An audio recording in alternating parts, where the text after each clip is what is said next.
तो गाइस सब कैसे हो। मैं उन्होंने रिटेल अननोन चैनल पर आप लोगों का स्वागत। आज हम आप लोगों को ए टू जेड डिटेल्स बताने वाले, क्योंकि हमने इससे पहले भी एक वीडियो किया 2024 पर, तो वो उस वीडियो पार्ट 1 है, ये पार्ट 2। तो आप भी अगर कोई काम वगैरह नहीं करते हो या कोई काम करते हो उसके साथ एयरटेल पेमेंट सेल्स एजेंट बनना चाहते हो, तो मस्ट ये वीडियो आपके लिए बहुत ही ज्यादा इंपॉर्टेंट वीडियो को जरूर तक देखना। So let's get start. तो गाइस सबसे पहली बात, तो आप अगर एयरटेल सेल्स एजेंट बनना चाहते हो तो एयरटेल पेमेंट बैंक के बारे में आप लोगों को पता है, इसके बारे में बोलने की कोई जरूरत है नहीं। बट आप अगर एयरटेल पेमेंट सेल्स एजेंट बनना चाहते हो तो आपका असली काम क्या होगा, आपका मंथली इनकम क्या होगा, या आपका टोटल इन्वेस्टमेंट कितना होगा, ये आप लोगों को मस्ट पता होना चाहिए। क्योंकि बहुत सारे लोग आप लोगों को बोल देते हैं कि यहाँ पर जीरो इन्वेस्टमेंट पर काम हो जाते हैं, बट आप लोगों को पूरा जानकारी मैं देने वाला हूं, क्योंकि मैं पिछले 4 साल से एयरटेल सेल्स एजेंट बन के काम करूँ। तो सबसे पहली बात जो आप लोगों को ध्यान रखना पड़ेगा कि एयरटेल पेमेंट सेल्स पे एजेंट अगर आप बन जाते हो तो मेनली आपको काम क्या होगा। तो सबसे पहली बात जो होगा कि काम आप ज्यादा से ज्यादा आप लोग सोचते हो कि मैं ज्यादा से ज्यादा अकाउंट ओपनिंग करूंगा, बट अभी के टाइम पर अकाउंट ओपनिंग का क्रेज कितना है वो आप लोगों को पता होना चाहिए। देखो एयरटेल पेमेंट बैंक जो है एक पेमेंट बैंक है, ये कोई फिजिकल बैंक नहीं। यहाँ पर कस्टमर ऑनलाइन ट्रांजेक्शन के लिए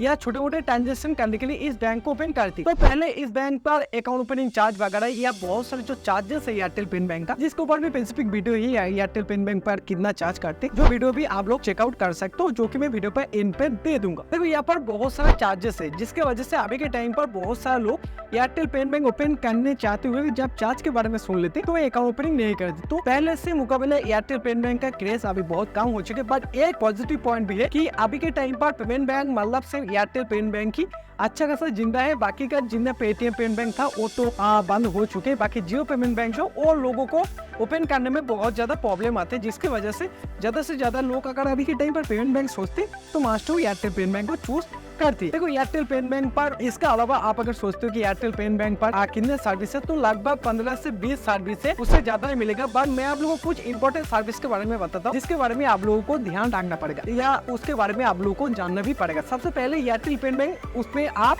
अपने कस्टमर के अकाउंट ओपनिंग कर सकते हो, बट इसके अलावा भी आप एपीएस एंड माइक्रो एटीएम पर आप लोगों को बहुत ज्यादा ध्यान देना पड़ेगा। क्योंकि जब आप एयरटेल सीएसपी ले लोगे, एयरटेल पेमेंट सीएसपी ले लोगे, ऊपर से भी आप लोगों को बहुत ज्यादा प्रेशर दिया जाएगा कि आप ये काम भी करो, वरना आपका आईडी डीएक्टिव हो जाएगा, बंद हो जाएगा ऐसे। तो आप लोग इस चीजों के बारे में ध्यान रखना पड़ेगा कि आप लोग APS, micro ATM, insurance, cash deposit, cash withdrawal and जो मैं ज्यादा से ज्यादा कैश ड्रॉप जो कि सीएमएस कैश कलेक्शन होते हैं, इसके बारे में आप लोगों को पता होना चाहिए। अब मेन मुद्दा आ जाता है कि आप पैसा कितना कमा पाओगे एक महीने में, या कितना पैसा आप कमाओगे। बट पैसा कमाने से बात को हम लास्ट में देंगे, उससे पहले बात कर लेते हैं इन्वेस्टमेंट को लेकर, क्योंकि इन्वेस्टमेंट इसमें अच्छा खासा है। आप लोग बहुत सारे लोग बोलते हैं कि भाई एयरटेल पेमेंट सेल्स पे बन जाओ, बिल्कुल फिर में कोई इन्वेस्टमेंट वगैरह कुछ भी नहीं लगता, बट ऐसे तो बिल्कुल भी नहीं है दोस्तों। इन्वेस्टमेंट है एयरटेल पेमेंट बैंक सेल्स पे अगर आप बनते हो या कोई भी बिजनेस अगर करते हो, तो मुझे लगता है कि उसमें इन्वेस्टमेंट है। जैसे एयरटेल पेमेंट बैंक कैसे इन्वेस्टमेंट, आप मेरे से बहुत से लोग बोलोगे भाई ये तो फ्री में सब कुछ हो जाता है, तो इन्वेस्टमेंट क्या है। तो मैं आप लोगों को बता देता हूँ, एयरटेल पेमेंट बैंक सेल्स पे लेकर काम करने के लिए आप लोगों को स्मार्टफोन या लैपटॉप या कंप्यूटर, तीनों में से कोई ना कोई एक डिवाइस मस्ट है। तो मान लो आपके पास मोबाइल है, उसमें आप अगर चाहते हो काम करना, तो आप एक नॉर्मल लेवल तक काम कर पाओगे, और उससे ज्यादा के काम नहीं कर पाओगे। बट कस्टमर, आप अगर देखोगे कस्टमर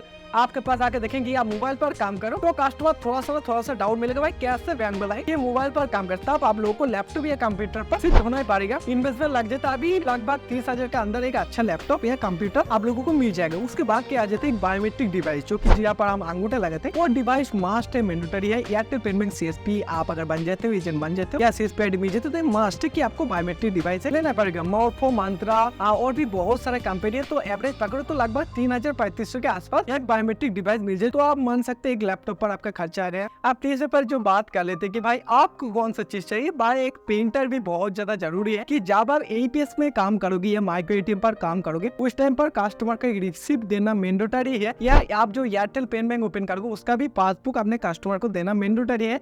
तो उस प्रोसेस के लिए आपको एक प्रिंटर लेना पड़ेगा, जो कि आप अगर नॉर्मल सिर्फ थर्मल प्रिंटर लोगे तो भी लगभग 4-5 हजार आपका इन्वेस्टमेंट आ ही जाएगा। या आप अगर बड़े वाला प्रिंटर ले लोगे जिस पर जेरोक्स, कॉपी, स्कैन वगैरह सब कुछ हो, ऐसे अगर प्रिंटर लोगे तो लगभग 10-12 हजार रुपीज आपका इन्वेस्टमेंट लग जाएगा। पर अगर थोड़ा सा इन्वेस्टमेंट करके अगर आप बड़े बड़े प्रिंटर को परचेस करोगे, तो उसमें आप जेरोक्स वगैरह और भी आपका जो एक्स्ट्रा काम है वो सारा काम आप कर पाओगे। पर थर्मल प्रिंटर अगर आप सिर्फ लोगे तो उस पर सिर्फ और सिर्फ रिसिप्ट प्रिंट कर पाओगे, इसके अलावा और कुछ कोई काम का वो होगा नहीं। इसीलिए अगर आप इन्वेस्टमेंट कर सकते हो तो ये इन्वेस्टमेंट एक बन गया। अब उसके बाद भी इन्वेस्टमेंट रह जाते कि आप लोगों को रजिस्टर बुक खरीदना पड़ेगा, उसके बाद आप जो बहुत सारे लोग सिग्नेचर नहीं करते तो जिसके वजह से उनका अंगूठा लेना पड़ता है, तो उसके लिए आप लोगों को इंक वगैरह परचेस करना पड़ेगा और भी छोटे मोटे एक्सेसरीज आप लोगों को परचेस करना पड़ेगा, जिस पर भी आप लोगों को एक अच्छा खासा इन्वेस्टमेंट लग जाते हैं। इसके अलावा भी बहुत सारे इन्वेस्टमेंट और भी है, जैसे कि आप अगर बैंक का काम करोगे तो आपके पास एक अच्छा खासा कैश अमाउंट होना बहुत ज्यादा मैंडेटरी है,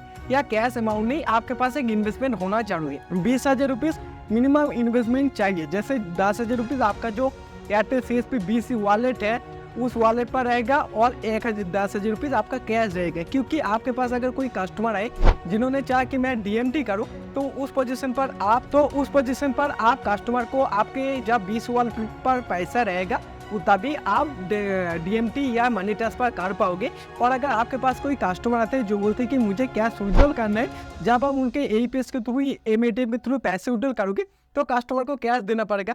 तो इसके लिए 10,000 minimum cash, 10,000 minimum BC wallet पर होना चाहिए, तभी आप काम कर पाओगे। इसके अलावा भी और भी इन्वेस्टमेंट है, जैसे कि आप जब एयरटेल CSP ID लोगे तो ये ID बिल्कुल भी फ्री में नहीं मिलते। बहुत से लोग बोलते हैं कि हाँ इसमें फ्री में मिल जाते, बट ऐसे बात बिल्कुल नहीं। 500 रुपीज का पेमेंट लग जाता है एक वन टाइम, जिसके लिए आप अगर अभी के टाइम पर ID लोगे तो आप लोगों को मिनिमम 500 रुपीज ID चार्ज लिया जाएगा। ये मैंडेटरी से चीज है, कोई बोलते हैं आपको फ्री में, तो बिल्कुल भी मत विश्वास कीजिए, या कोई आपसे ज्यादा चार्ज करे तो भी बिल्कुल भी उसके झांसे में ना जाए। या और ये जो प्रोसेस है फुल्ली ऑफलाइन प्रोसेस है कि आपका नियरेस्ट एयरटेल डिस्ट्रीब्यूटर से आप लोगों को बात करना पड़ेगा, तभी आप लोग को एयरटेल CSP ID मिलेगा। या आप अगर डिस्ट्रीब्यूटर को आप ढूंढने में दिक्कत वगैरह आ रहे तो भी एक काम कर सकते हो, प्ले स्टोर में जाओ, एयरटेल मित्र बोल के एक ऐप मिलेगा, जिस ऐप के अंदर सारा काम हो जाते हैं। उस ऐप को सबसे पहले इंस्टॉल करो एंड बैंक में जाके देखोगे BN एजेंट बोल के एक ऑप्शन देखने को मिलेगा। वहाँ पर जाके आपने सारा डिटेल्स को फिल करके रखो। वहाँ पर आप लोगों को दिखेगा 3 दिन के अंदर उसका जो सेल्स टीम है वो आपसे बात करेंगे। तो सेल्स टीम या डिस्ट्रीब्यूटर आपको कॉल करके, जो आप अगर एयरटेल CSP से बनना चाहते हो तो उनके साथ वो बात कर लेंगे।